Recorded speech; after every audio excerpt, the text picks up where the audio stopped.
Why are you here? Are we gonna live life in fear, or are we gonna stand up and make sure we're heard? Are we gonna hide or live life by our word?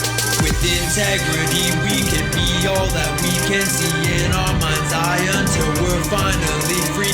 We can become whatever we choose once we know the choice lies within me and you. Now's the time to wake up. No time for playing small.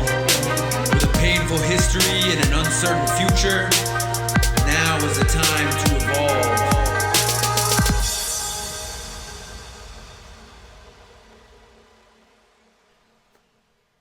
Hello, ladies and gentlemen, boys and girls, and welcome back to the Unapologetically Human podcast with Dan Boivin after a little hiatus with all of the craziness that's been going on the past getting on several weeks now. I've kind of been in hiding a little bit, just trying to kind of deal with the slight emotional roller coaster that it's been with everything going on. Global pandemic, losing my job like so many other people. I am a bar manager. I was a bar manager. We'll see if that ends up being something that happens when we reopen everything and stuff starts getting back to normal. But I just want to acknowledge my absence these past few weeks, and thank you for being here. Thank you for listening. As many of you know, but some of you may not if you're a new listener, the Unapologetically Human podcast is very much about just trying to understand ourselves, other people, and the world that we live in. And man, is it ever a time to have some challenges about understanding the world that we live in. So I want to start today's episode off with one of the primary lessons that I got when this all sort of started.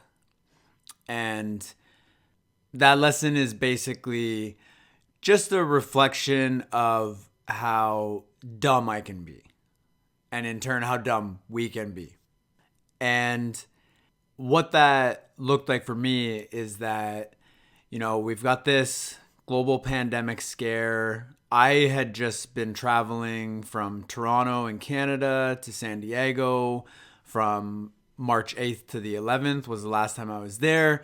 Basically, I got back to Toronto right as all of this stuff started blowing up. And I don't really listen to or watch or read many mainstream media sources. I think they're fucking garbage. There's a lot that can be said about that. But I really was not informed on the escalating situation that we now find ourselves in that was really escalating around that time. And over the course of the past 20 years or so, it seems like there's always something that the media is fucking droning on about to scare us, keep us in fear, keep us panicking, and driving their own ratings and, getting people to share. Fear and panic and outrage is pretty much one of the main things in the business model, right? And so I, like many other people, including many of the people who were just at this leadership training in San Diego with me, many of which who traveled from all over the United States and some other countries around the world, we all were sort of like, pandemic, schmemic, whatever. Nobody really cared. We were all hugging. We were all super excited to see each other after not seeing each other for 2 months. And basically, I was in a space of, we had SARS in 2003. We had Y2K in 1999, 2000. We had the Ebola scare, the, swine flu, H1N1 scare. It just always seems like the media is really digging into some story that is supposed to have essentially turned into what we're now experiencing. And so I, like many other people, just brushed it off. I was like, yeah, whatever. I'm not fucking worried about this shit. But where I really got the lesson, sort of just being like, oh, like, this kind of stupid of me, is I have a friend who lives in the States, and she has, for the past couple or few months to my knowledge, been like really researching what's going on and really informing herself and really digging into the data and what's being said behind this idea of like flatten the curve and the social distancing long before, you know, we started like shutting shit down.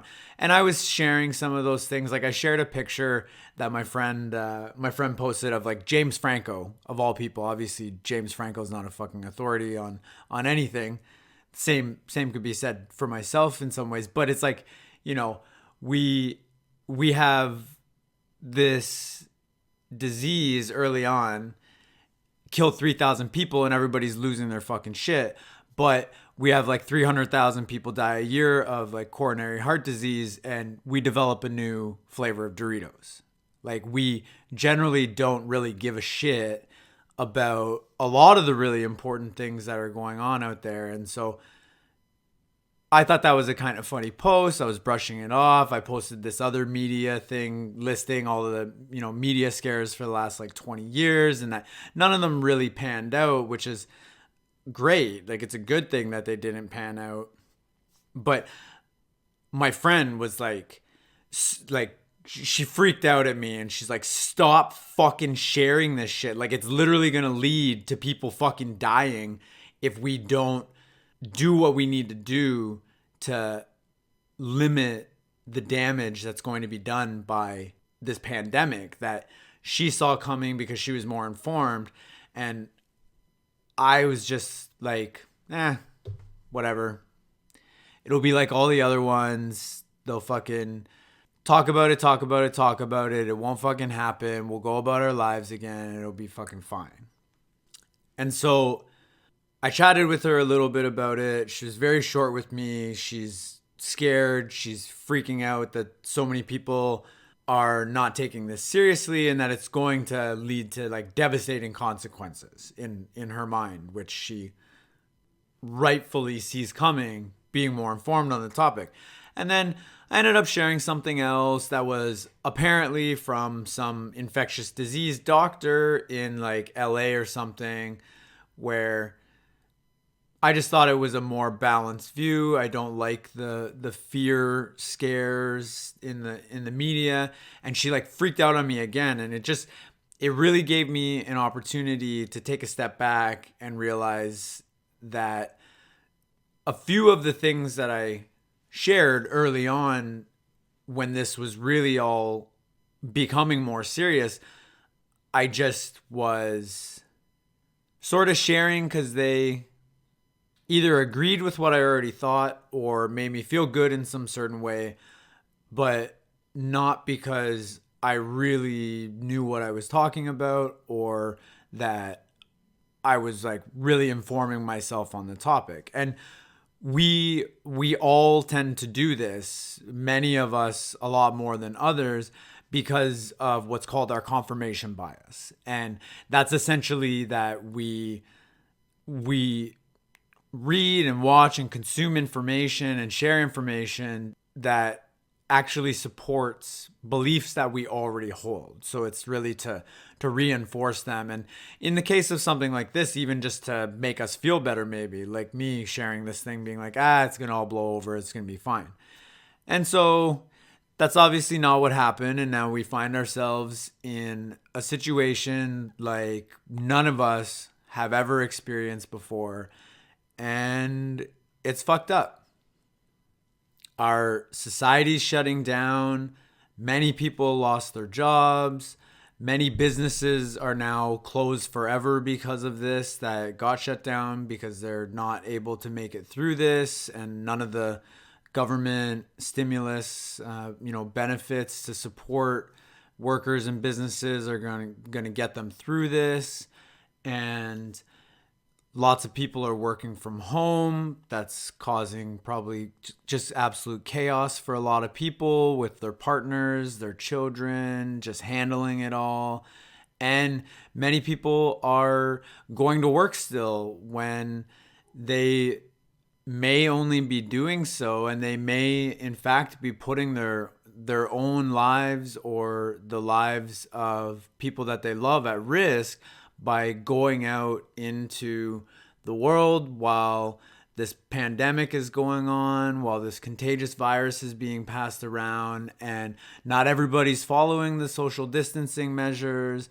Like there's just like there's so much going on with this pandemic. And so for me, I not only did I need to sort of just deal with my own grief and emotions that were going on with like this global pandemic and losing my job, and it may have been stress related or may have sparked some really deep-seated fears within me about what's going on. But I also I broke out in this weird rash. I got it checked out as probably allergies to something, but I'm a pretty young, healthy guy. I don't get sick very often, and I've never had a rash like this. So getting this rash at this time where there's this like virus going around that's killing people was, a little bit anxiety provoking as well. So, I had to deal with whatever was going on for me. And I also needed to sort of take a step back and just sort of take in and analyze what's going on. I knew that I wanted to make another episode of my podcast, but most of the plans that I had, just like for pretty much all of us, most of the plans that any of us had were really fucking just sideswiped by this pandemic coming and changing our whole society, our whole world in so many drastic ways.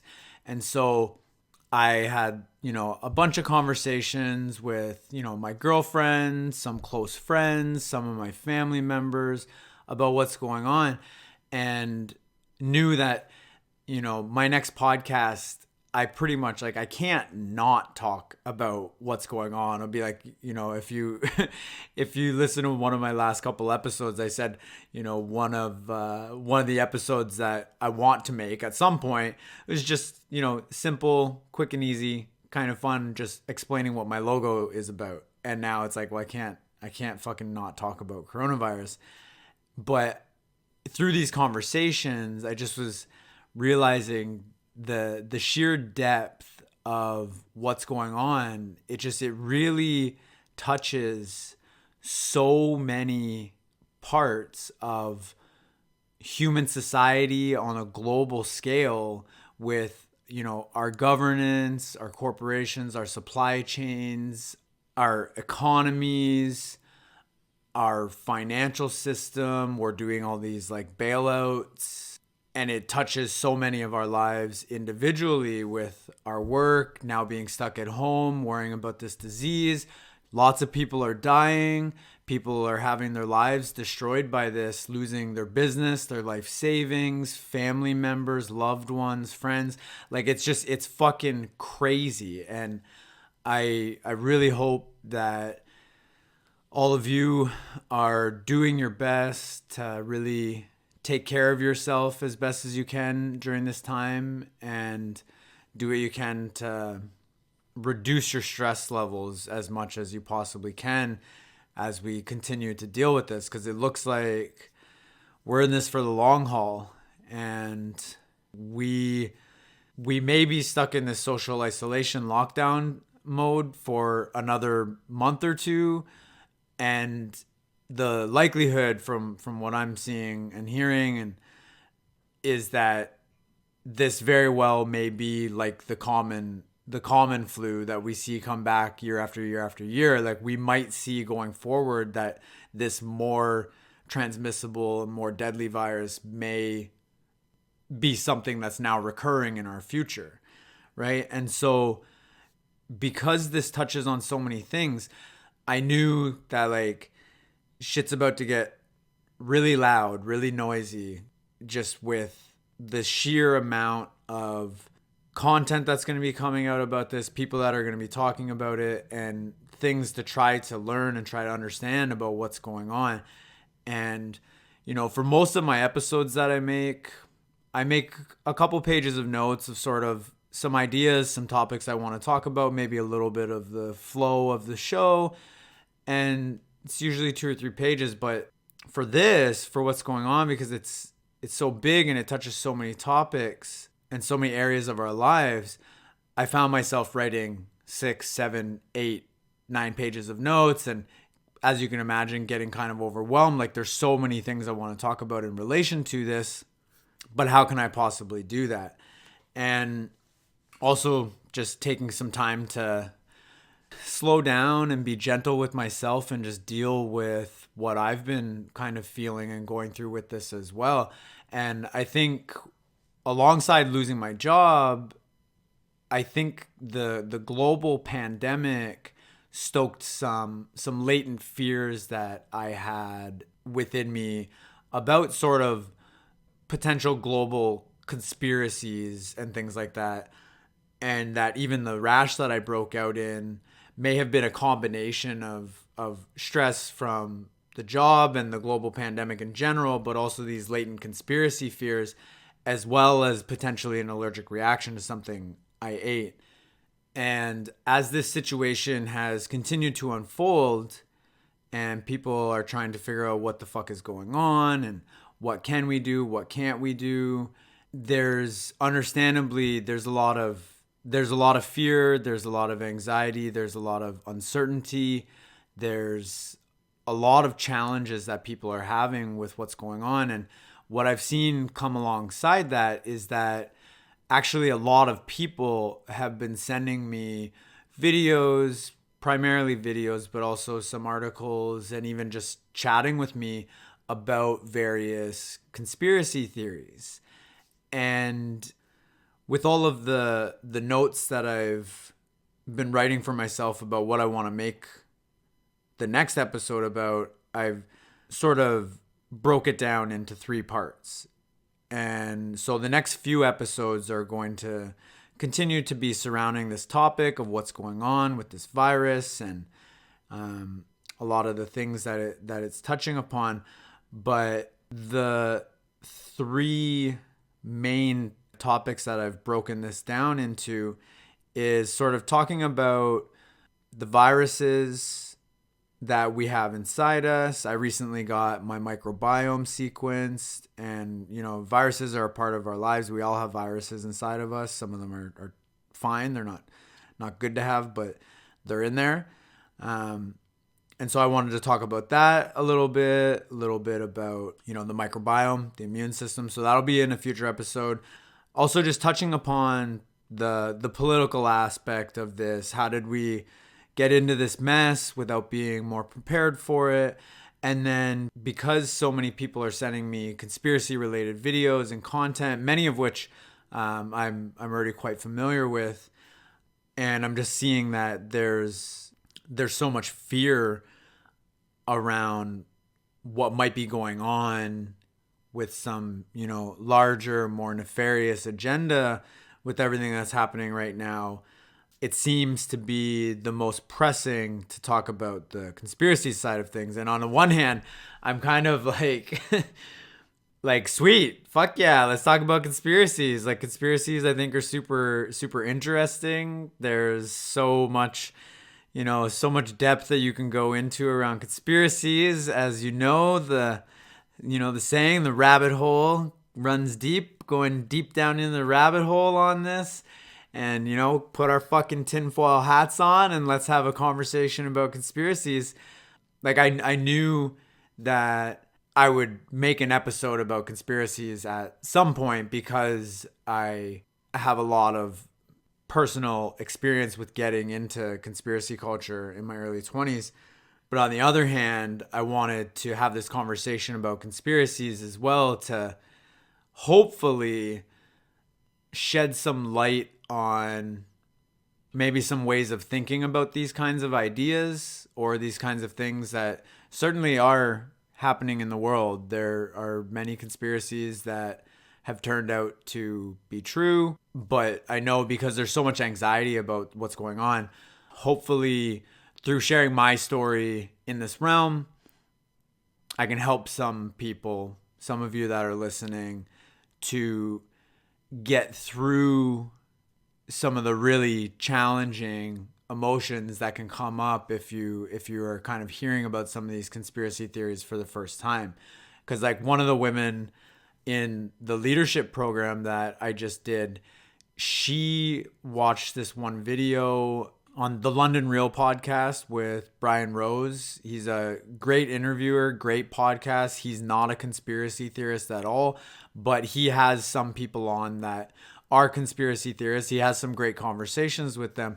And one of these conversations that came out recently is with a guy named David Icke. And David Icke is known for being one of the most world-renowned authors and speakers on conspiracies, conspiracy-related things. He has lots of good stuff to say. He has lots of important things that we should consider. And he's also known for some pretty wild things that are pretty out there. But she had never come across any of this information before. And when you come across grand conspiracy theories, and some of which are conspiracy fact, the definition of a conspiracy is for one or more or a group of people to conspire to plan something in secret that will give them some sort of gain and will likely damage or hurt somebody else, essentially. And there certainly are many conspiracies that are factual, but a lot of them are really larger than life, and it can really shatter your worldview if you come across these conspiracies for the first time. And that's really what happened to me in a lot of ways. And on top of that, this interview actually has been pulled from Facebook and YouTube. He has it on his website still. Like, you can go to look up the London Real podcast. You can go on his website. You can look at the full interview. He's got a few interviews with other people since then. Like, he has a lot of really intelligent and respected guests on his podcast, lots of scientists as well. But this particular interview has been pulled and it's being censored, and that kind of thing happening also just drives the fear around the conspiracies, and it goes against our right to freedom of speech. It shouldn't be being censored. There's all sorts of things going on with this. But luckily, she and I were able to jump on a phone call. I was able to tell her about how I had to sort of traverse through my experience of getting really deep into conspiracy cultures and not let it really affect me in my life, and certainly not in my day-to-day. It's I think it's good stuff to be thinking about, good stuff to be talking about, a lot of important ideas and topics to have larger conversations about, certainly, but not to have it really, really damage you and affect your personal mental and physical health and well-being. So as far as my story with this is, I was in college for graphic design and art and design fundamentals back in 2008, 2009, when the global financial collapse happened. And I explained to this day that event really shook my world. And the reason for that is that what I was seeing on television from all these different news outlets was panic and fear, and basically saying that, the global financial system is collapsing and it's like a fucking apocalypse and it's like the worst thing ever. And one of the questions that really came to mind for me in that time was, isn't it specifically, very, very specifically, some people or many people's jobs to make sure that this type of thing doesn't happen? Similar to what's going on right now. Like, isn't it many people's jobs to make sure that we're prepared adequately for potential pandemics that we know are inevitable. Like they're it's not a if, it's a when they're going to happen, right? And so when the global financial collapse was happening, that was sort of my political awakening.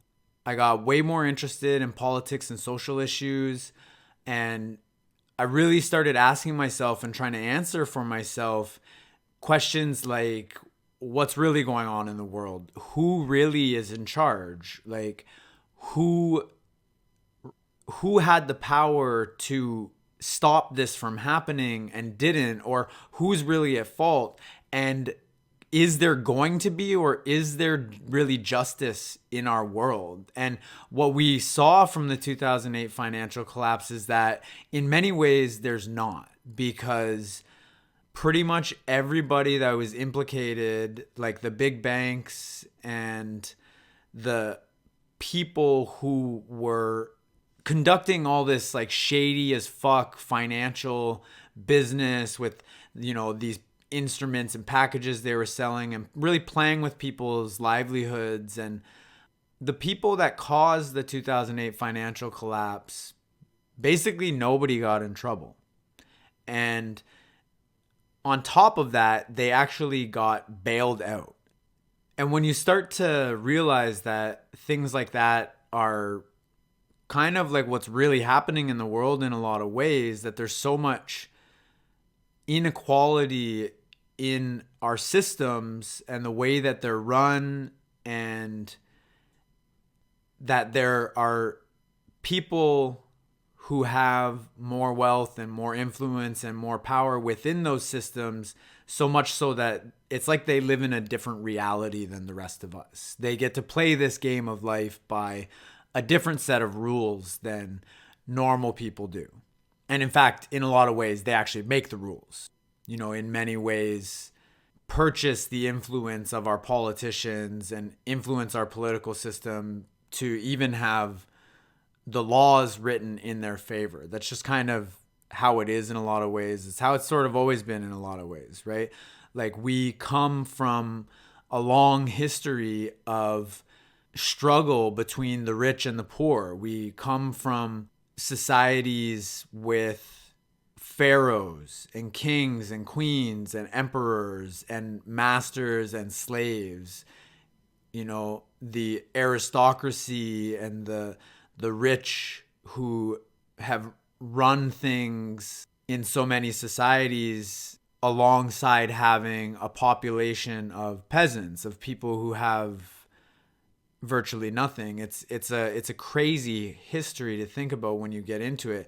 And so when I was in my early 20s, at the time of the global financial collapse, and when I got much more interested in politics and social issues and what's really going on in the world, I inevitably found myself going down the rabbit hole. And when you start asking yourself questions like that, or coming across information like this David Icke video on the London Real podcast talking about, who really runs the world and like what their agendas really are, it can be really scary.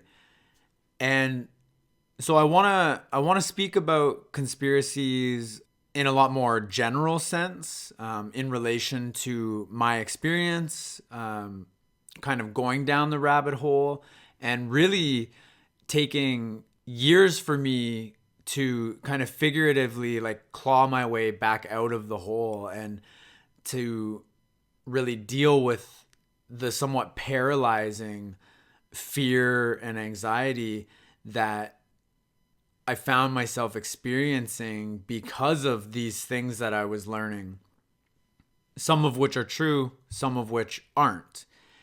But it can be really, really challenging to distinguish, the truth from fiction. And so I want to talk about conspiracies more generally, and then also talk about conspiracies in relation to this situation we find ourselves in now, this pandemic, and hopefully give you some tools or ways to think about these kinds of things that have at least helped me in not letting this type of stuff really like negatively affect your life. Because when I went down the rabbit hole in my early 20s, and I'm 33 now, what I really found that made me recognize that I needed to like stop taking in that type of information and focusing on that type of stuff is that I felt like shit. Like I felt really fucking bad.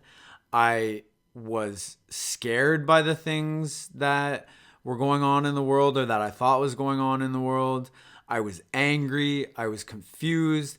I was depressed. I was anxious. I felt hopeless for our future and pessimistic and fucking paranoid.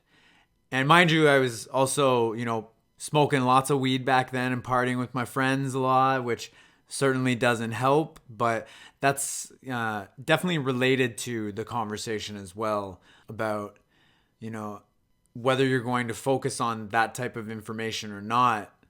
How well are we really taking care of ourselves? It's a big part of this larger conversation of everything that's going on right now. But yeah, it's been a bit of an interesting little trip down memory lane for me because I haven't looked at this type of information in quite a number of years. Not very much. It might sort of, pass my way every once in a while, but I certainly don't grab on and don't dig back into it because I think it's kind of pointless in a lot of ways. But there are so many reasons for us to believe in conspiracy theories and to really like latch on to them. And one of the main reasons is that it's hardwired into our biology, our physiology, our psychology to pay attention to negative and scary things because we are trying to survive. We're trying to protect ourselves. Like we have something called the negativity bias. And I heard somewhere recently actually that part of the reason that this bias, this mechanism that we have is so powerful is that negative things actually get stored like directly into our long-term memory, whereas positive things don't. And you might have that experience for yourself where the negative things, the hurtful, the painful things that have happened to you in your life are so much more visceral. They're so much more memorable, whereas the positive things are maybe a little bit more difficult to remember and they're more fleeting. And that's because the painful things, they hurt more, they cut us deeper, and we remember them more because we want to then avoid them in the future, right? Like for myself and for so many people that I've met on my own healing journey through programs I've taken and trying to understand myself, it is actually pretty hard for me to remember a lot of the positive things in my childhood, whereas it's really not hard at all to remember some of the negative things that have happened.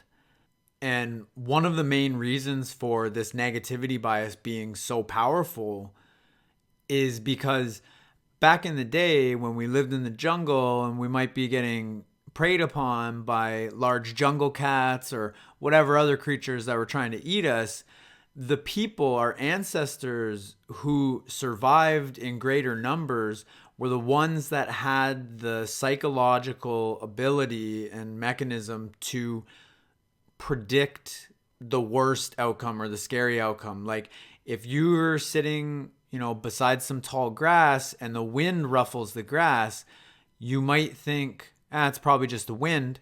90% of the time it's just the wind or even more. Or you could think that might be a fucking tiger or a panther or a lion or something, and you get the fuck out of there, right? Like over time, over like generations and thousands of years, many of the people or the apes, our ancestors that would have thought, it's probably just the grass, lots of them fucking got eaten. And, there's probably lots of other scenarios where also not having the importance placed on the probability, no matter how small, that it is an animal that's going to just fucking eat you and run away, led to the passing down of genes and ways of thinking and behaving, that you have a higher chance of surviving if you consider that it's a predator every time. Every time you hear the wind rustle the grass, get the fuck out of there.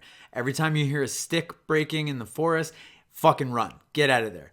And like way more people, way more of our ancestors would have survived that way. And so now fast forward into this crazy world we're living in where we don't have predators anymore. We are much more inclined to latch on to anything that is a perceived threat. And my experience of conspiracy theories is that they're really addicting, right? Because they're these big stories, they're ominous.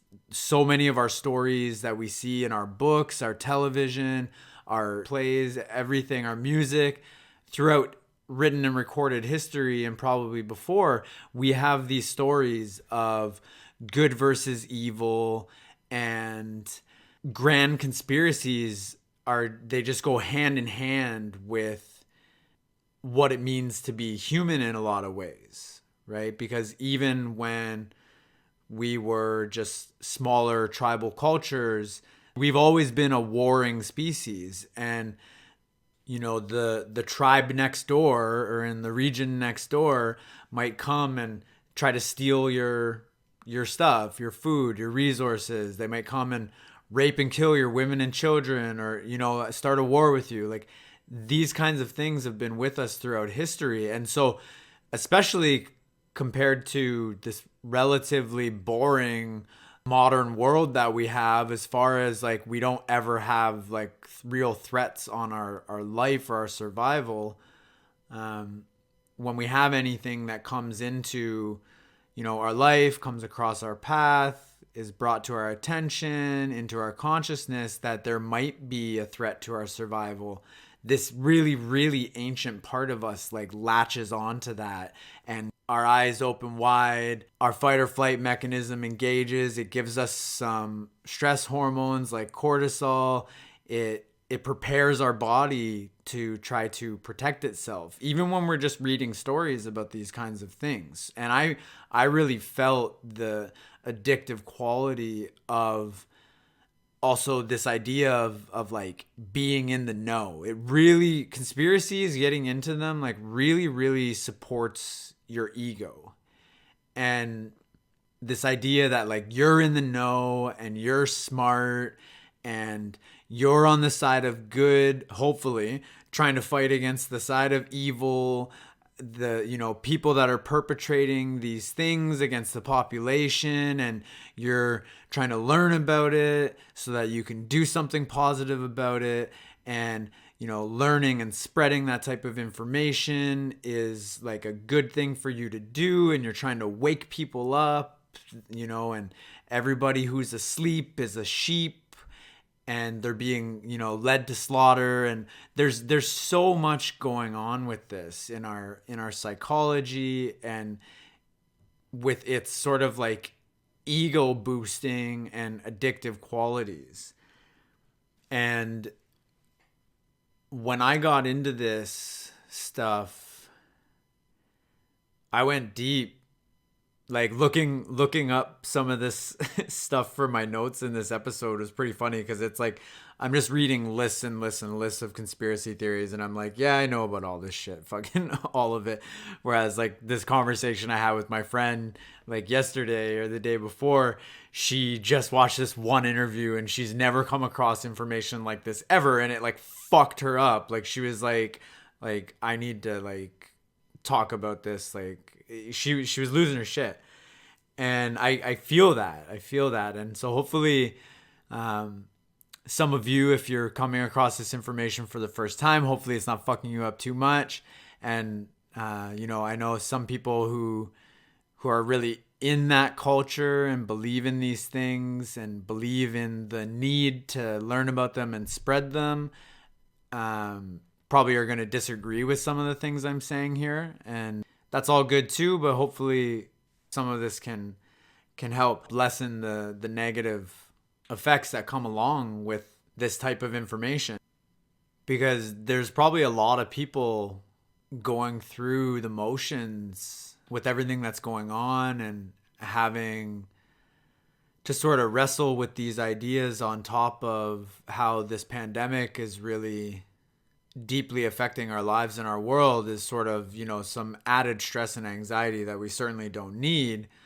But on one hand, is also really good for us to have these larger conversations about the way that our society is set up and the systems that are in place and who's at the top and who's at the bottom and what are the real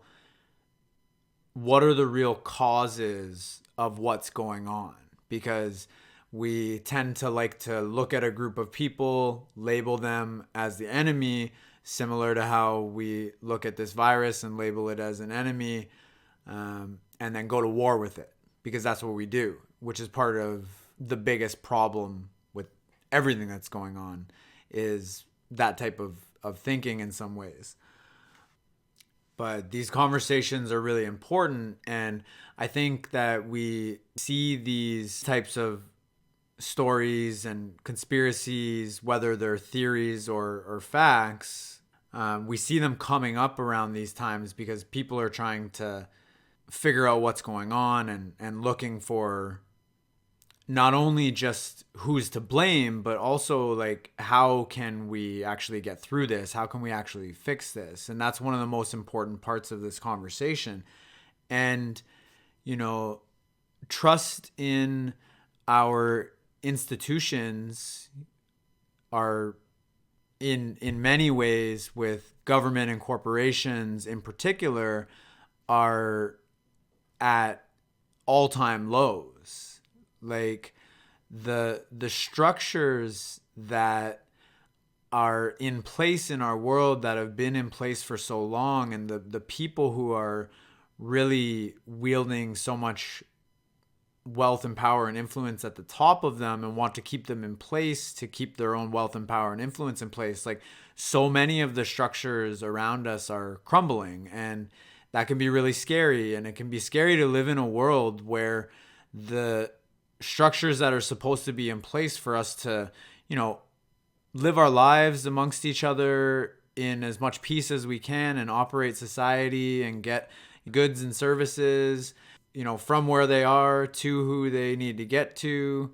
When we don't trust those systems, and the more we ask questions and the more we learn about just how deep these problems run, it can be a really good opportunity for us to have these conversations on a large enough scale that we may actually see things shift and change in some positive directions, because the veils have been lifted. People have had the time to slow down because of this pandemic. People are asking questions. They're looking into different information that they normally wouldn't.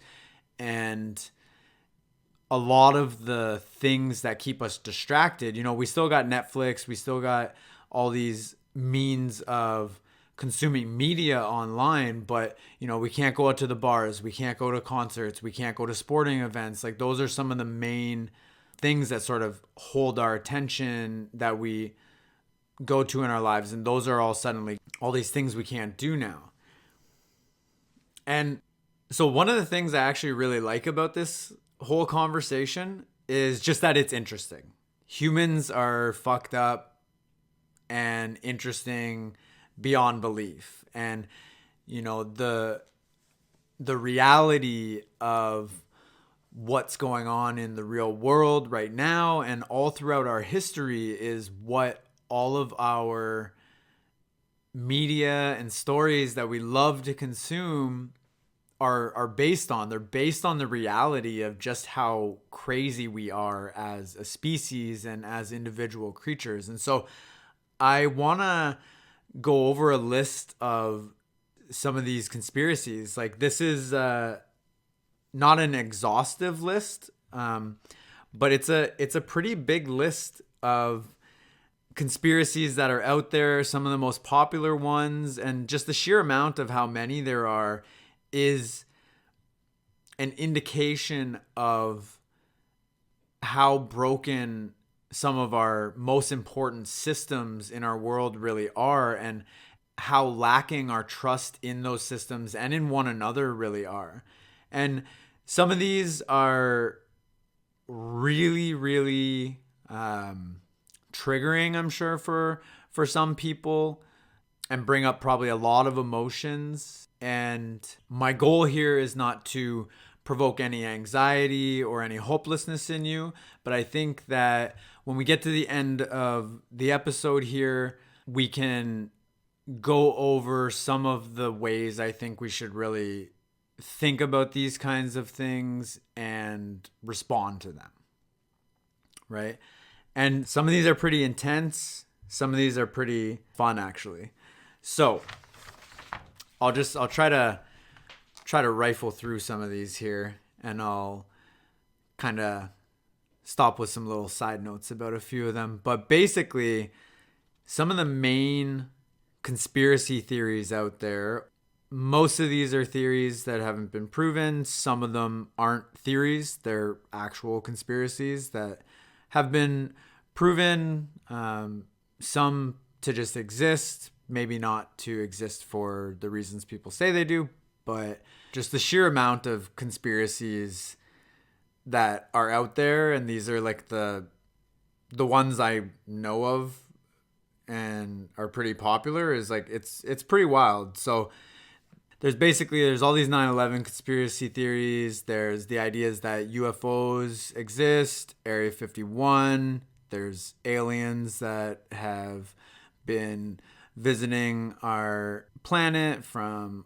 all over the place, different dimensions, all sorts of shit. There's lots of conspiracies surrounding the financial and banking system. There's a conspiracy called the New World Order, that there's this cabal of Satan worshiping elites that really rule the world, like the Illuminati, and then they're comprised of all these groups, the highest in government, corporations, media, business, military, you name it. They're comprised of groups like the Freemasons, the Bilderberg Group, the Knights of Templar, Bohemian Grove, the Club of Rome, the Trilateral Commission, which are very real groups. They're not made up. And some people think, like, one of the more outlandish things that this guy David Icke is known for is talking about how the people at the top of these like industries and groups or whatever, either they're controlled by or they actually are themselves shape-shifting reptilian alien overlords. There's lots of fear and disagreement about things like the safety of vaccines, radio frequency radiation technologies that powers things like radio, television, the internet, our cell phones, all of that stuff. And, one of the main ones about what's happening now with the coronavirus is that like 5G technology, which is the newest, fastest network that's being implemented for our technology, is actually the cause of the coronavirus. There's lots going on with the assassinations of not only President John F. Kennedy, but also Abraham Lincoln. There's the Gulf of Tonkin incident that preceded the U.S. getting more active in the Vietnam War. There's, secret societies that are ruling the world. Some people believe that it's the Jews that rule the world. Some people believe that the Holocaust didn't even really happen. Some people think the moon landings were faked. The earth is flat. There's, the Bigfoot and Loch Ness monster theories. Theories about ancient civilizations like Atlantis, and one I think that goes along with Atlantis is called Lemuria. And I've even seen stuff back in the day talking about how the people were so advanced in some ways that they like could actually like they had like powers, almost like they were like X-Men, like mutants or some shit. They could fly around and they had crazy fucking battles with their superpowers. There's HARP, that's HAARP, which is these like devices that can send energy up into the ionosphere, part of our atmosphere, that can supposedly direct weather and weaponize the weather, like making earthquakes happen in specific places and stuff. There's chemtrails. Yeah, that one's one I could probably get a little bit more into, but I'm not going to right now. But there's, the fluoride in our water. There's conspiracy theories about the Denver airport, which is full of super fucking weird artwork, and the airport from above looks like a swastika.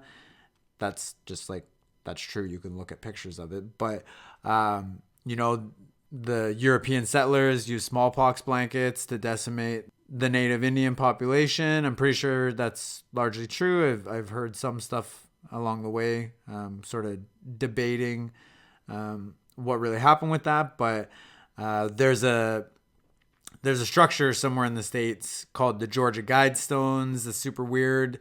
It's like these giant stones that were built by some anonymous person that have like 10 rules written in the main 8 languages spoken around the world that say things like, after some giant calamity, or the evil secret societies that are going to rule over the world and depopulate the world, that we should keep the world under, or like leveled out at like 500 million people, which would be significantly less than the amount of people there are now, obviously.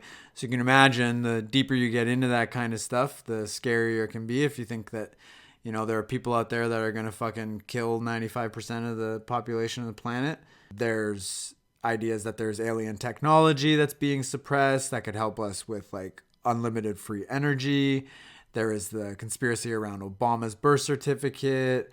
There's an idea that there's been 13 bloodlines of people, and like families of bloodlines of families, basically, that have ruled the human population since the beginning of time, essentially, all the way back to the most ancient civilizations in Mesopotamia, like Sumeria and Babylon.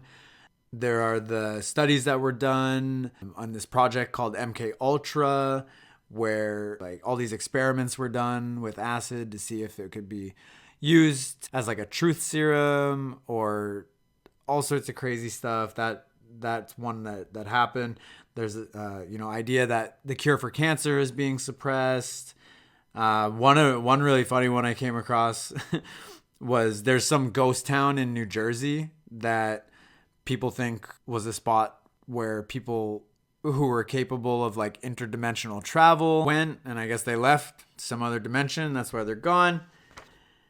Some of the true conspiracies that I came across while looking up some of this stuff to kind of refresh my memory a little bit was things like, during Prohibition, the US government poisoned alcohol that people were using to make illegal alcohol. A bunch of people died from that. There were all these black men that were treated with syphilis. For some reason, I didn't look too deeply into that, but apparently this was true. A lot of them died from it. Another funny one is, apparently the Canadian government commissioned the creating of a gaydar, like a real machine that could tell if someone was gay or not, because I guess they didn't want them working in government, and they called it the fruit machine. And of course, tobacco companies covered up that smoking cigarettes causes cancer, just like many of the fossil fuel companies have been covering up the effects of climate change for many years. Obviously, some people debate that as well, but it's been proven in many ways. There's so many of these conspiracies, and some of which aren't conspiracies. They're actually just secret government operations and stuff like that, some of which could still be classified as conspiracies, though. They all have these like code names, like Operation Mockingbird, and like this one, Operation Paperclip, where the US employed like 1,600 Nazi scientists after the war. And there's declassified documents or things that have been proven that the US government sprayed stuff all over certain US cities to test like dispersal patterns, aerosol patterns, some of which could have contained radioactive materials. And of course, there are biblical prophecies that now, just like many other things that have happened in the past, is the beginning of the end. It's the end times. Jesus is coming back soon. All that jazz. So thank you if you're still listening. It's a long list, obviously. And we are an extremely complicated species. We are very fucked up. And we're extremely beautiful in a lot of ways. But we're also fucked up in a lot of ways. And some conspiracies that have been shown to be real they're just like mind-blowing to think that there are people out here in the world right now and all throughout history that are doing pretty terrible things. And, like one quote that I read that always really stuck with me was this guy, William Blum, who apparently was like a US State Department employee, said, no matter how paranoid or conspiracy minded you are, what the government is actually doing is worse than you can imagine. And it certainly doesn't help when, it doesn't help us, feel good in the world or like thinking about these kinds of things when you have people like Karl Rove, who was a senior advisor to the Bush administration, when he said, people like you are still living in what we call the reality-based community. You believe that solutions emerge from your judicious study of discernible reality. That's not the way the world really works anymore. We're an empire now, talking about the US, obviously. And when we act, we create our own reality. And while you are studying that reality, judiciously as you will, we'll act again, creating other new realities, which you can study too. And that's how things will sort out. We're history's actors, and you, all of you, will be left just to study what we do. Like, that is some fucking gangster ass crazy shit to not only come out of somebody's mouth, but to just think about not only the psychology of that individual person to say something like that, but the people that he's surrounded with, the communities and the systems and the structures that are embedded in sort of like the halls of power of our civilization. It's just like, it's fucking nuts. And so it's pretty easy to buy into almost any conspiracy theory or really not know what to think or what or who to trust, or like how can we base our view of reality on something tangible when there are people in power who outright admit to things like that they literally like manipulate reality, and they're the actors and we're just the audience, right? And so we'll come back to that in a little bit. One of the things that I think is one of the most important conversations we could really have is about our financial and our banking system, because that like quite literally touches every single aspect of our lives and our whole world. Like, time is money, money is the root of all evil, money makes the world go around. Banking and finances and money and debt and the creation of money are some of the most important and foundational things that we should understand and that we should know how it works and discuss as human beings, that most of us just don't at all. We don't understand it, let alone like talk about it. And neither do I really. And also I'll tread out into the deep end a little here to dive into this one a little bit more, because I think it's so important, and it's relevant to what's going on right now as well. The idea that essentially we're all slaves to the bankers of the world.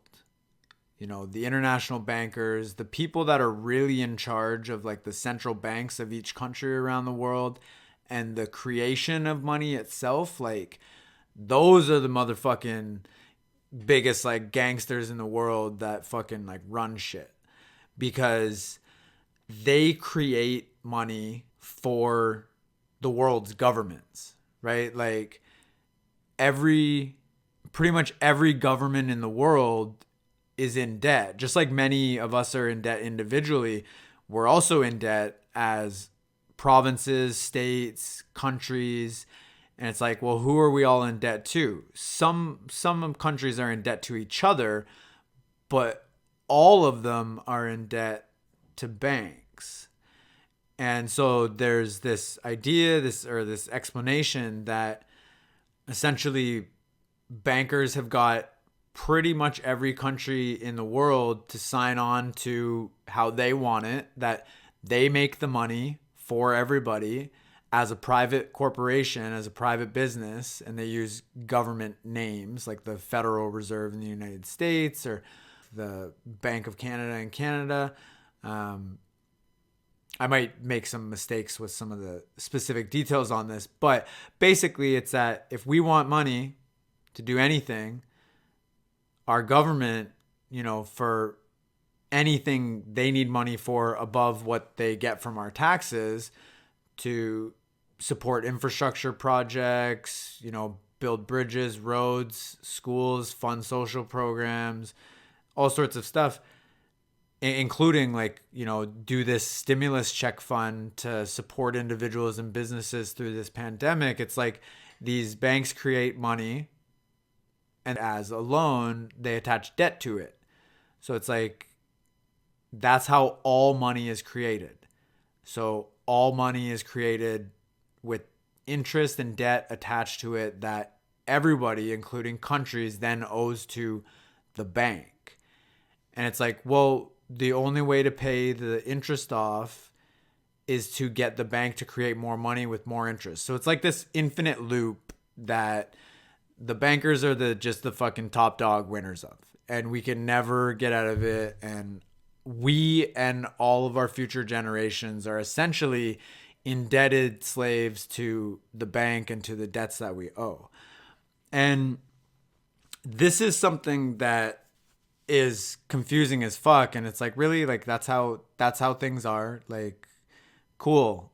But it's my understanding that that's how it actually is. And you know, there's a Canadian organization called the Committee on Monetary and Economic Reform that recently they had a lawsuit going through the legal system for like 5.5 years that I think finally in 2017, the Supreme Court of Canada dismissed the case without reason. They apparently don't have to give a reason why they're dismissing, or they're not going to hear a case.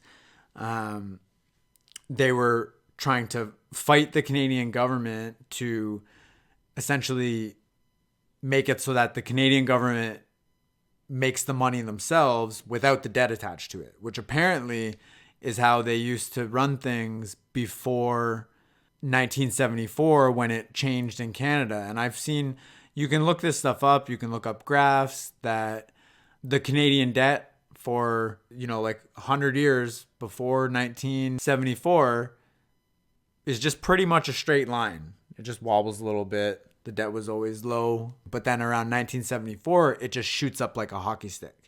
Just like you see a lot of these graphs with this pandemic, with the cases of infections and deaths, it just like, it shoots up like a hockey stick. There's exponential growth. And now the Canadian debt is around $715 billion, which we owe to the banks as a country, as taxpayers. And we have paid off the original amount we've owed over and over and over and over again, but the debt continues to climb because of compound interest that we owe to the bank. And it's just like, the system's rigged. It's set up in this way. The US is in like an astronomical amount of debt. And with these stimulus packages that we're going through to help people make it through this pandemic, it's just going even higher and higher and higher. And it's just crazy to think about. Like it's actually almost in some ways comical that it's like this is us. This is the world we live in. This is the systems that are set up with people who make the rules for themselves, and they're just the absolute winners. And one of the most fascinating things that I experienced in my life was when I was like much more into this kind of stuff when I was younger. I went to this little event one day that was held at City Hall in Kitchener, where I'm from, where this guy, Paul Hellyer, came to talk about economic reform. And this was a crazy experience. So Paul Hellyer is a Canadian engineer. He's a politician. He's the longest serving member of the Privy Council of Canada, and he's a former Minister of National Defence of Canada who is like really instrumental in overseeing the unification of the Canadian Army, Navy, and Air Force into the single organization we now have called the Canadian Forces. And he was just straight up confirming that that's how it is. That's the way the system works. There is this cabal, they call it, which is essentially like a evil group of people that are essentially running a conspiracy. But yeah, he was saying that there are these cabal of elitists who rule the world with their secret societies, and they're evil. And he even went so far as to, when people were asking him some questions about like part of the reason we need to have like financial and economic reform is because of the way this system is set up, but also to deal with so many of the inequalities we have in society that stem from that, and to fight things like climate change, and to have money for our governments to pay for our social structures and the things that we need in order to implement a new, more sustainable future. We need to have this money instead of paying it to banks for all this interest that we owe, because that's just how the fucking system is set up. We need to reform these systems so that we can build a better world. And someone was asking him about technology to help stop climate change or fight climate change. And he just straight up went into talking about that there's aliens that have been visiting the earth for thousands of years. There's different like races of aliens from different star systems, and some of them are like our friends and some of them are like evil, and that they're actually like at the top as well, and that there's alien technology that we have access to that's being suppressed, that we could use to not only solve climate change, but unlimited, infinite free energy and all sorts of shit. And I had already heard about lots of this stuff through kind of going down the conspiracy hole, but then to hear somebody of this stature and with this guy's credentials to say stuff like that is like, what the fuck? Like, what is anything? What is this reality that we're even living in? Like, it's fucking mind-boggling. And at some point, you know, I think we need to look at the seriousness and the severity of these what are really important issues, and also just sort of, you know, throw our hands up and shrug a little bit and kind of laugh, right? Like one other quote I wanted to share with you that not only shows how fucked up people are, and a little story about this as well to show how just fucking bizarre of creatures we are is that one of Hitler's right-hand men, he was like a general or something, or a chief of one of the parts of like the German army of the Nazis, was this guy named Hermann Göring. And this is apparently a quote that he said privately to this guy who was an American intelligence officer and a psychologist and like a really notable guy. It's thought to think this is like the type of guy that would have no reason to make this up. And he had access to all of these people that were being tried for war crimes from World War II at the Nuremberg trials. And he kept notes of all of his conversations with people in this diary. And this was a quote apparently from this Hermann Göring guy. He said, "Of course the people don't want war. But after all, it's the leaders of the country who determine the policy, and it's always a simple matter to drag the people along, whether it's a democracy, a fascist dictatorship, or a parliament, or a communist dictatorship. Voice or no voice, the people can always be brought to the bidding of the leaders. That is easy. All you have to do is tell them they are being attacked and denounce the pacifists for lack of patriotism and exposing the country to greater danger."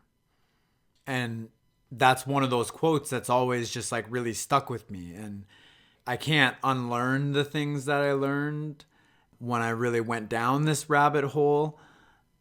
And so I think with what's happening right now, like this kind of calamity on a global scale, it really did sort of spark some of the latent fears in the realm of like maybe this is some bigger agenda that's going on right now. And I think this is an important conversation to have, because we certainly can see that there are a lot of problems in the world with the structures that we live with and in a lot of ways under in our society, and with the people who really control them. And while we certainly need to be able to talk about these things and to always be working to try to improve things and fix the problems that we're faced with, we also need to be able to do so without it really negatively affecting our lives and our well-being. And to also at some point just kind of realize that if these problems are truly so big as they seem to be, then, whatever we even can do about them, they're certainly not going to be changing anytime soon. And to also have the ability to kind of laugh about them a little bit and just do what we can in our lives to improve things for ourselves and for those around us. Because a lot of the things that we really do have control over, we really don't do a lot of the things we need to do insofar as like really taking care of ourselves and each other, rather than sort of just distracting ourselves and kind of numbing out from the challenges and the busyness of life, right? Because one of the more silly things that I've come across with this Nazi general, this Hermann Göring guy, is that apparently I think I heard this on a podcast back in the day, but I looked this up and I confirmed this as well. But apparently he was like an avid art collector, and he got his hands on this lost masterpiece of some great painter back in the day, and it was like his favorite painting. He had it in his office behind his desk, and he loved it. And he apparently found out at the Nuremberg trials, while he was being tried for crimes against humanity, war crimes, crimes against peace, all this shit, he found out that actually the guy that he bought it from was like a master forger, and he forged this painting. So he found out that his favorite painting was a fake, and it wasn't really from this like artist that he thought it was from. Doesn't change the fact that it looks like exactly the same. It's like a perfect replica. But this guy was like so visibly shocked and almost like distraught that he couldn't fucking believe that someone would do that. This guy who was a fucking Nazi general was shocked that like he couldn't believe some guy fucking forged a painting. Like it's just so bizarre. We're so crazy. We're an insane species, and in a lot of ways nothing really makes sense. And in the realm of conspiracy theories, especially if you really get sucked into going down the rabbit hole too deeply, it's us trying to kind of make some sense of the insanity that is our world and the human species, individually and collectively. But there's a lot of truth to conspiracy theories, and I think if you want to get an objective idea of some of what's at play in our world from less of like a theory side of things and more just a statistical analysis, there's a TED Talk that I watched years ago that's really stuck with me as well, and it's by this guy James Glatfelder, and it's titled "Who Controls the World?"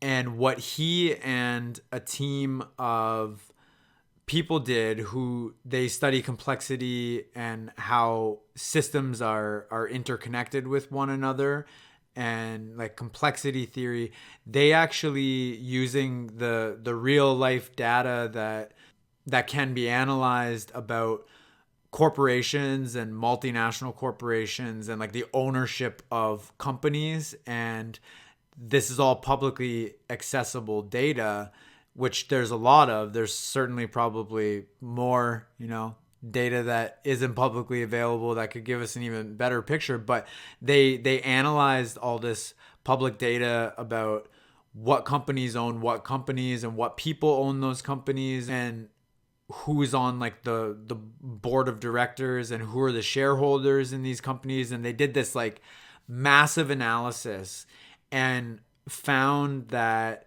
something like the decision-making power of like 40% of the world's entire economy, based on who owns the most stuff and the most shareholders of like these companies and stuff, that like a very, very small number of people, like I think like 125 or something, control or have like a really powerful like decision-making power over like 40% of the entire world's economy.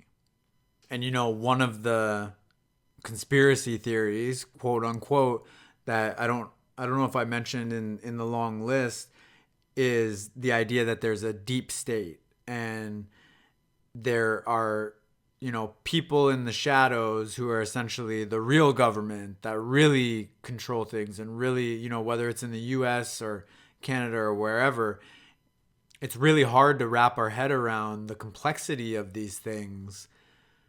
But then also there are a lot of ways to see through actually studying the data, like this guy and his team did, just how concentrated the wealth and power like really, really truly is, that it's actually like shocking. And there's a charitable organization called Oxfam that does some analysis and reports of the richest billionaires in the world and how much wealth they own compared to the rest of us, essentially. And I've seen the number decrease every year for the past several years since I first came across this, saying that essentially their last few reports were showing that only 61 people, 61 billionaires in 2016 owned as much as the bottom 50% of the entire human population on Earth. And in 2017, that fell to only 43 people. And then in 2018, only 26 people. And then the last couple of years, I've heard the numbers differ anywhere between that number is down to like the sixth richest people in the world to like the 12 richest people in the world or something, own as much wealth as half the human population, which is 3.9 billion people. And so there's obviously so many issues with that we could really discuss. Like, it's disgusting, it's super fucked up, like, and the ideologies that underlie the people who have that wealth and go, yeah, so what, that's the way it is, like, it's all good, it's all fine. And that, you know, they don't take it upon themselves to really like spearhead the kinds of structural system changes that we need in order to address things like climate change and getting off fossil fuels and dealing with the vast amount of preventable and treatable deaths that happen every year that completely dwarf the deaths for something like what's going on with this pandemic right now. It's like, it's mind-boggling that that's the world we live in. That's the systems that we're dealing with. And so now with some of the conspiracy theories that are really floating around regarding the pandemic itself, as far as like, you know, 5G radio frequency radiation technology is what actually creates the virus itself, or is, you know, causing all of these medical issues, and, you know, all of our cell phone and communication technologies, it's all based on different types of radiation. And people certainly get scared of the word radiation itself, but radiation just means that it radiates something like light or heat or energy of some sort. And that's how our communication works. Like, radio waves are part of the spectrum of light, essentially. We just only can see a really small range of like visible light, but that's just another range of light essentially that we can't see. And there's all these ideas and these conspiracies going around about vaccines and Bill Gates and the WHO, because, you know, Bill Gates has been in the media a lot recently because him and his organization have been funding work and sounding the alarm on pandemics and funding vaccines to eradicate some of the most deadly diseases we've ever seen around the world. And that, like, he's part of this like cabal and these elite that are trying to take over the world, and they're trying to implement martial law, and they're going to force vaccinate everybody. Some people have been talking to me about that this is like a deliberate act of biological warfare, potentially by like China and or Russia. Like, there's all these theories going around, right? And there's all these conspiracy theories in general about us and our species and our society and this world that we live in, that we've created, that ultimately is like, it's so fucking great. It's so awesome. It's so beautiful in so many ways. It's so much better than it's ever fucking been in so many ways. But it's also, there are a lot of bigger problems that come along with the globalization of our species and our institutions and our structures that we've created. You know, as we go global, our problems go global, and it can really be scary. It's interesting, but it also can be really scary. And it can also be an opportunity for us to really look at, learn about, talk about what's really important and what some of the biggest issues that are going on really are. But also, how do we take care of ourselves, and how do we sort of coexist with this information in ways that doesn't like really fuck us up and our well-being in our daily lives.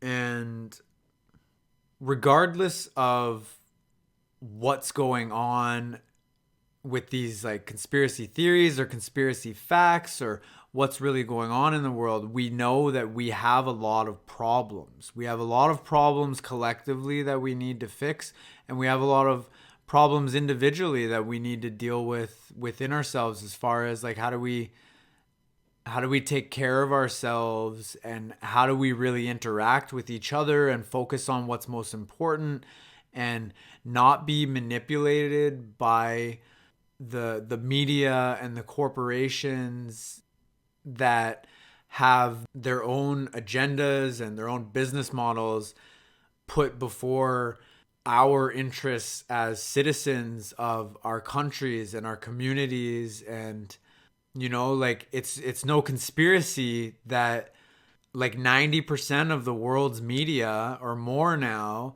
is owned by 6 companies.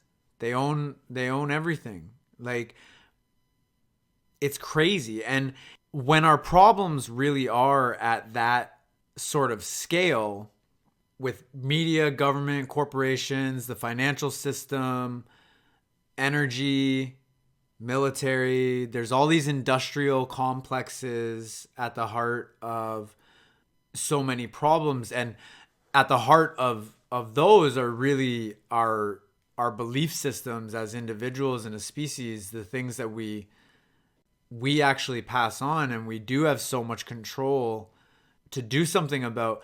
But when they're at such a large scale, and they've been problems that have been with us since the beginning of time, it's like, so what? They've been with us forever. They're not going away anytime soon. And what can we actually do about them anyway? We can try to fight them. We can try to spread information about the problems, many of which are conspiracy theories that aren't proven, many of which are conspiracy facts. But while it's important to be educated and knowledgeable about what's going on in the world, it's also important to take action in our life that is going to actually make a difference for ourselves and for the people in our lives that we love, right? Like, you're not going to change the financial system by sharing a documentary. You're not going to change the war machine by sharing an article from the media organizations that are owned by the same people that fund the things that you're trying to fight. Like, we're not going to fix the problems that we're up against by trying to fight them. Like, they're so big, and it's essentially just like it's a waste of our time in a lot of ways to try to fight them, or even in a lot of ways to like focus on these conspiracy theories and stuff. Like, my friend, when I talked to her the other day, she's like, okay, so like help me, because she's like freaking out about this like interview that she listened to that just got censored. And she's like, how do you deal with this stuff? How did you get yourself out of the hole? And I talked with my friend Sophia Rateson, who's a neuroscientist, about this in, I forget which episode, but I talked to her about how when I went through this period of my life, I blamed my own anxiety and depression on the fact that I was so present to and knowledgeable about these like big things that were going on, and I was placing the blame on them for my individual experience now, and being like, well, I'm anxious and depressed because I'm aware of like how fucked up things are in the world. And she was challenging me to like rethink that. And this actually was a conversation I had with her like a year and a half ago.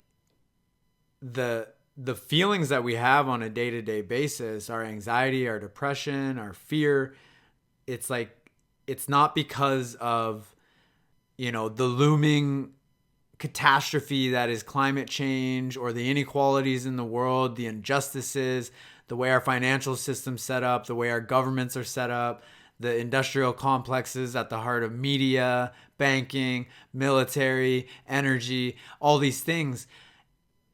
They're important, of course, and they matter, but in our day-to-day lived experience, how much do they really matter? They don't. It's our daily choices that determine how we think and how we feel and what we spend our time and our energy and our one and only precious life that we have on. And so, prior to, this conversation where Sophia challenged me to really rethink attributing my own experience to taking in these sorts of conspiracy theories and learning about these monolithic challenges that the human species is faced with, I had to really recognize that what I was choosing to do and spend my time and energy on, like consuming this type of media so much and smoking weed and partying with my friends outside of like working, and I got way more interested in politics and social issues, and I dropped out of college and I wasn't on a path anymore. I didn't feel like I had something to really look forward to in my life, and then I got these feelings of despair and hopelessness that like the world is just like too fucked up. It's like I had to choose to like stop taking in that information. And of course, everything in our lives and in our world depends on the daily thoughts and choices and actions that we make. Like, some people think that the Holocaust didn't even happen, but one of the most famous books that's ever been written was by this guy Viktor Frankl, who is an Austrian neurologist and psychiatrist who was in the concentration camps in Nazi Germany, and he wrote this book called Man's Search for Meaning. And one of the main premises of it was that even in those most crazy, intense circumstances that you could possibly be in, being stuck in like a Nazi concentration camp, of which some people probably feel a little bit like right now, us being stuck in, isolation in our homes because the government and scientists, epidemiologists around the world are saying like, we have to do this to prevent this from becoming way worse than it could be. This is like a sacrifice that we have to make. Like some people probably feel like, they're in their own comfy little concentration camp with fucking Netflix right now, and whatever you want to fucking eat out of your fridge or order in from Uber Eats or whatever, right? But even in the horrific conditions of an actual concentration camp, he noticed, and he wrote about in this book, that some people still were able to kind of like choose to not let it like get to them. Some people, obviously, it's easier said than done. I probably would have a fucking terrible time and not be able to choose to be fucking chill about the situation if I was in a fucking concentration camp. But he noticed that there were people in there that chose to kind of like make of it what they could. And I think he survived he did. He survived the concentration camps as well. And along with this thing that he was sort of noting and observing while he was in there, a couple quotes from the book are that when we're no longer able to change a situation, we're challenged to change ourselves. And another one of the most famous ones, is that between stimulus and response, there is a space. In that space is our power to choose our response. In our response lies our growth and our freedom. So whether we're talking about this pandemic that we're experiencing right now, or the conspiracy theories that are being floated around alongside it, or if you fucking go down the rabbit hole, which, I mean, I advise you to proceed with caution and don't get lost down there. If you're gonna fucking go down the rabbit hole, I actually advise you don't even bother. It's a waste of fucking time. But even alongside the monolithic challenges that we're faced with, these mind-bendingly complex challenges that we're faced with as a human species, we get to choose what our response is going to be in each and every moment. And it's not to say it's easy. Like, a lot of people are losing their loved ones. A lot of people have lost their jobs, their businesses, their livelihood. There's no sense of certainty. We don't know what this is going to look like when things start to shift and we are able to open up the economy again and go back to work and try to find new jobs. And people are going to have trouble with that. And things are not going to go back to normal. Like, the world is different now. And, there are lots of real challenges that can arise with that. Like, some of the stimulus to help people through these times, CEOs and corporations are fucking going after that money, even though they really shouldn't. They have no business doing it. They're able to in ways, and there's crony fucking corruption in government and business, and it's gonna happen. And just like when 9/11 happened, and the Patriot Act was created, and little by little some of our freedoms are taken away. And it's a fact that pretty much all of us know, and we certainly should by now if you don't, that like everything is being tracked by the United States intelligence agencies in conjunction with, there's an organization that's been called the Five Eyes. It's like the intelligence agencies in the United States, Canada, the UK, Australia, and New Zealand, I believe. It's like those things are fucking real. And so what? What are you going to do with them? You're going to fight the fucking intelligence agencies of the United States and Canada and these other countries? No, of course not. So you're going to let it fucking affect your daily life? I mean, you can if you want, but that's your choice. Like, it's always a choice in each and every moment, and also an opportunity for us to choose what's most important. Like, when I was in the fucking conspiracy theory rabbit hole, I was down there for several months. And what really got me to realize I need to fucking change what I'm doing is sort of at the tail end of it, several months after I started really like looking into this kind of information, I kind of took in like nothing but dark, scary, conspiratorial information for like a month. Just like that was my fucking media diet. And I felt so bad. I was like, I feel like shit. I need to like stop this and get out of these communities of people that are doing the same thing and sharing this information as if they're fucking fighting the good fight, and they're these like warriors for truth that are actually just stroking their own fucking egos, and many of which I could see have been doing this for probably decades. And it's like we need to get really clear on not only what's important but also what's effective, right? Whether it's just like a goal we want to accomplish in our life, which we have, a lot of us have a lot of time right now to kind of work on that stuff, or if you want to make some big change towards some like bigger issues, we need to make choices about what's actually going to affect the kinds of changes we want to see in our life and in our world.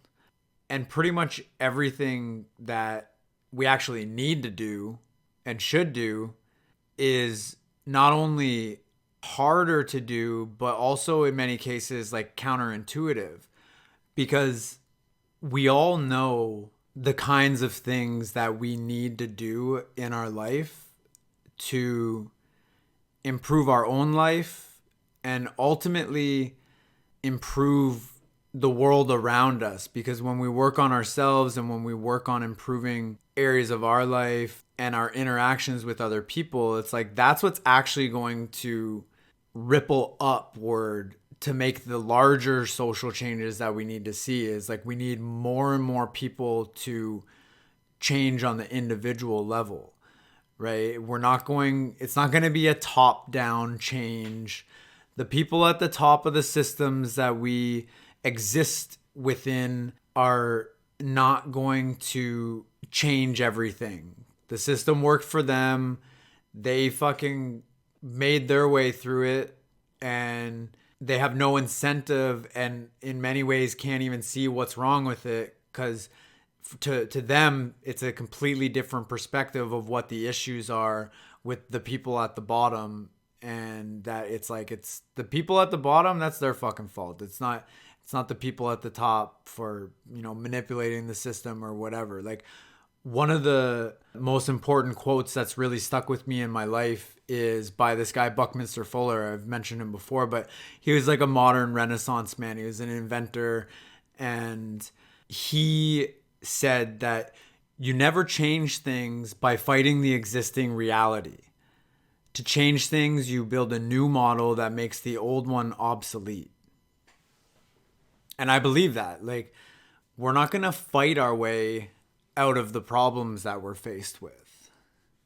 And even though the system's rigged and it's fucked up in a lot of ways, we're not going to build a better one by making enemies out of each other and fighting.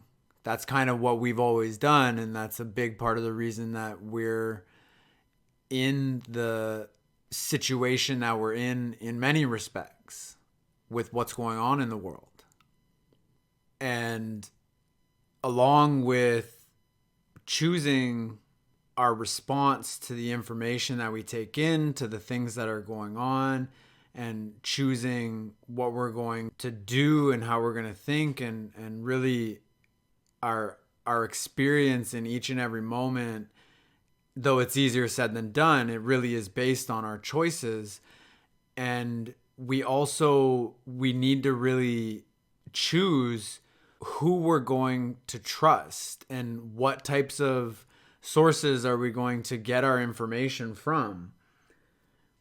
And one of the things that really helped me claw my way back out of the conspiracy theory rabbit hole that I got in my early to mid 20s was that as I, sort of investigated what's really going on in the world, how does our world really work, who's really in charge, who really has the power, I sort of inevitably learned more and more about and got more and more interested in and began to lean more and more on science, and that the people who are scientists and work in the STEM fields of science, technology, engineering, and math, like, those are generally speaking people that are much more trustworthy to base our model of the world and reality on than the governments and media and corporations. That there is a lot of corruption, there is a lot of conflicts of interest going on, there is a lot of fucked up stuff.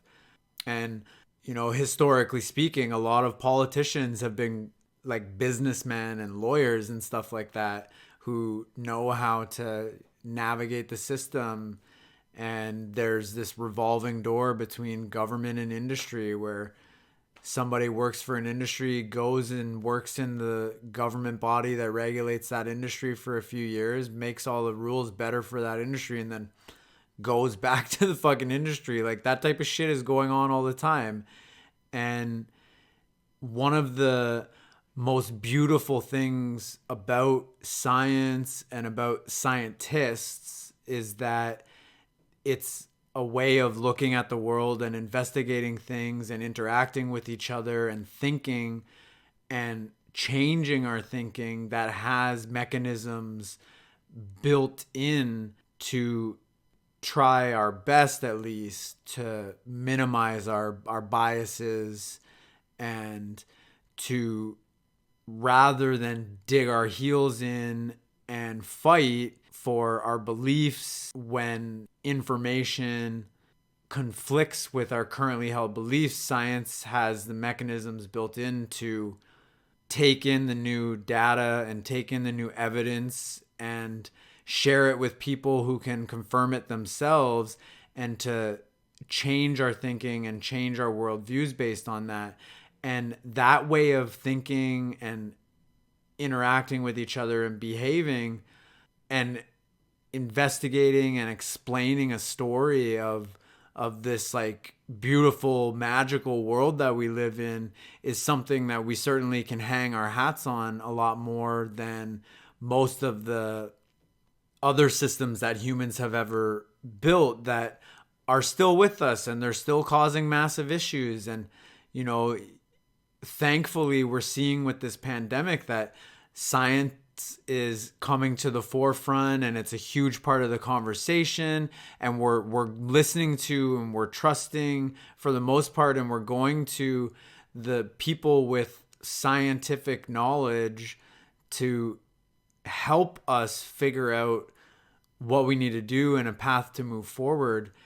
And really like learning about science and like to look at the world through a more objective scientific like way of thinking is something that legitimately like helped me not only get out of this like hole I was in and how shitty I was feeling, but it also served to fill me with hope and wonder and optimism for our future and the world that we live in, and spark my curiosity for the mystery that it is that we have the just absolute blessing and miracle to be experiencing right now. And you know, before listening to this, you may or may not have heard of some of these conspiracy theories. You may have heard about this idea that like fucking 5G is causing the coronavirus, or it's making it worse, or whatever.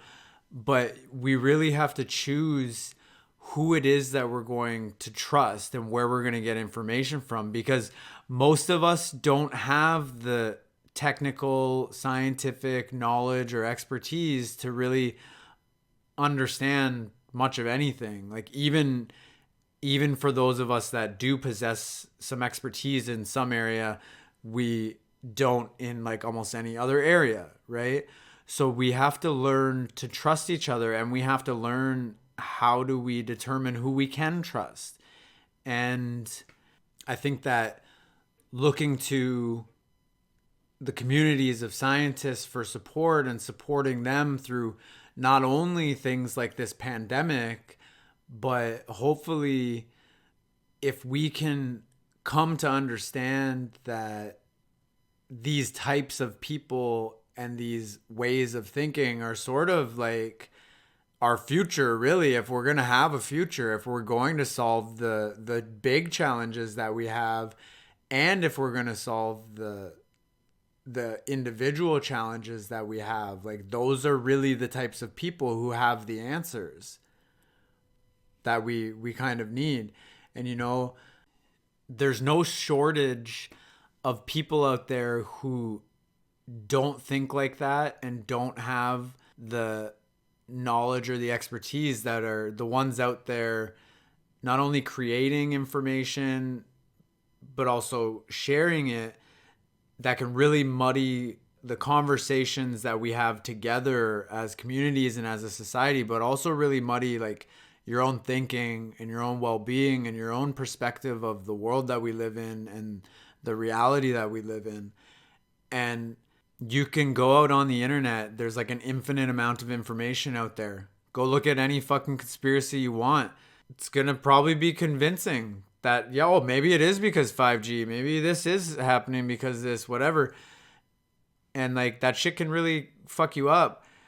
But like one of the interviews that I was listening to the other day was Tom Bilyeu on his podcast Impact Theory or Health Theory, where he asked his guest, who is this guy David Sinclair. He's an Australian biologist and he's a professor of genetics, and he's a Harvard researcher who's talking about all things to do with COVID-19, coronavirus, whatever.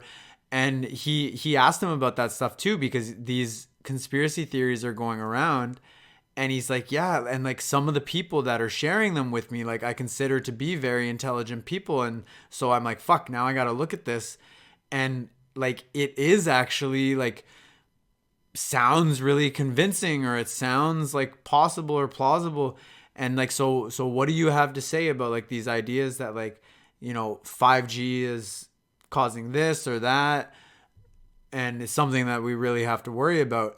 And he just kind of shrugs it off. He's like, basically it's silly. Like, it's like stupid. Like, we understand how these technologies work at least well enough that we know that they're not causing issues like that. And we get way more radiation, just background radiation from the sun and from cosmic rays and stuff like that, than we do from things like 5G or our other radio frequency technologies that we have. And in preparing for this article, I was looking that up again, because I'm like, shit, I need to kind of try to inform myself a little bit on both sides, and kind of see what they're saying. And you just really got to choose who you're going to trust, because you can trust some fucking conspiracy videos that might have like some decent production value. Most of them fucking don't, but some of them do. They look pretty legit, and they have some people talking about these issues of all kinds that have some levels of expertise. I'm certainly not saying that there aren't people out there, smart people, who have real concerns about maybe 5G or different technologies or whatever. But when you have people like this guy, David Sinclair, being like, literally, it's just silly. And like this one article I read showing that the cancer rates, the average like cancer rates that we experience across the population haven't really risen since the advent of all this technology. And maybe some people would dispute that, but if this kind of technology was like really fucking us up, then the place to look would be like the people who work installing these technologies, working in closer proximity to the towers where the radiation is more, like the more you get away from the tower, the more it dilutes, the more it doesn't affect us.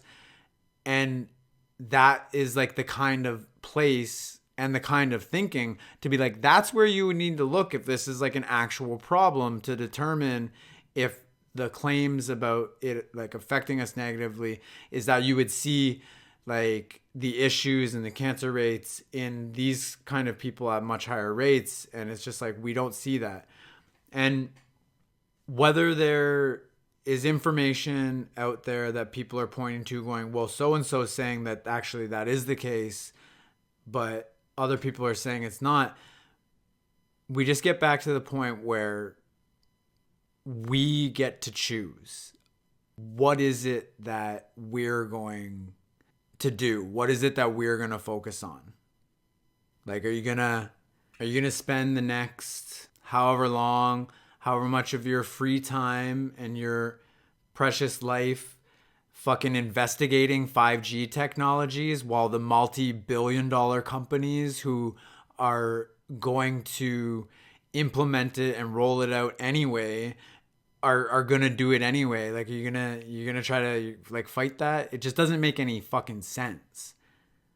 And so for me, part of the way that I continue to deal with this kind of information when it comes in is I do sort of look up a little bit of information on both sides sometimes, but generally speaking, I trust the science. We can't learn, generally speaking, for most of us, we can't learn deep level of knowledge in a bunch of different fields of study to be able to really truly know these things ourselves. And so we have to place our trust in other people. And I think that the media that we choose to interact with and consume and take our information from is that much stronger when the people bring on people who are scientists and engineers and experts in their field and just fucking just leave it at that. Is kind of like, all right, like, you know what? Maybe 5G is fucking us up. What are you going to fucking do about it? Nothing. Like, it makes a whole lot more sense to me to spend my time and my life working on how to better understand myself so that I can take care of myself. And that includes things like, we could go on a rabbit hole on this, but I think I've rambled enough for this episode.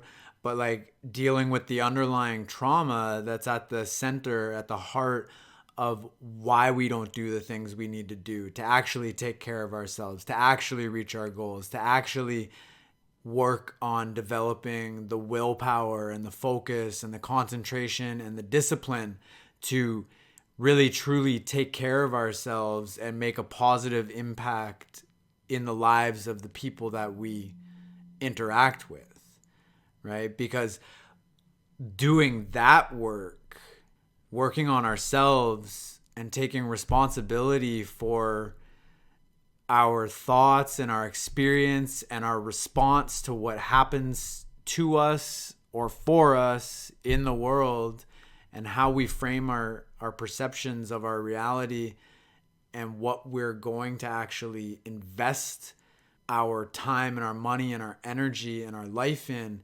Like that, when more and more of us spend time focusing on that stuff instead of trying to fight all these monolithic problems and the power structures that lie behind them, and, you know, learning about conspiracies or learning about whether they're theories or fact, it literally doesn't fucking matter. It's like the more of us that work on ourselves and take responsibility for our lives and the interactions that we have with our loved ones, with our family, our friends, our coworkers, and our partner and our children, if you have any, like that is the only thing that's going to actually make a fucking difference and change the world. Like, we need people certainly being aware of and challenging the powers that be and the things that some people are trying to do for their own advantage, and the driving forces of the inequality and injustice in our world. We obviously, like, we need people focusing on that type of stuff, but ultimately the real change, I believe, only comes not through fighting those structures, but through working on ourselves and working on building new, better structures that builds the better world that we all yearn for and that we all know is possible. And we have the opportunity right now, a lot of us, to take some time to focus on that. And yeah, I highly suggest that if you're new to the realm of conspiracy theories or conspiracies that are real, there's a lot better things that you could be spending your time on. And so I think we'll leave it at that for now. Until next time.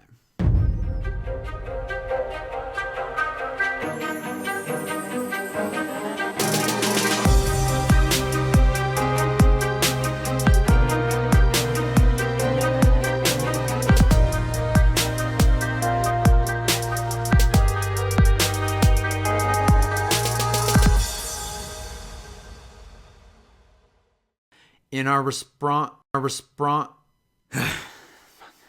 comfy little like concentration camp. One of the most famous books that's ever been written. One of the most famous books that's ever been written was by this guy Viktor Frankl, who was in the concentration camps in Nazi Germany, and he wrote this book called Man's Search for Meaning. And one of the main premises of it was that even in the horrific conditions of an actual concentration camp, he noticed, and he wrote about in this book, that some people still were able to kind of like choose to not let it like get to them. And along with this thing that he was sort of noting and observing while he was in there, a couple quotes from the book are that when we're no longer able to change a situation, we're challenged to change ourselves. And another one of the most famous ones, is that between stimulus and response, there is a space. In that space is our power to choose our response. In our response lies our growth and our freedom.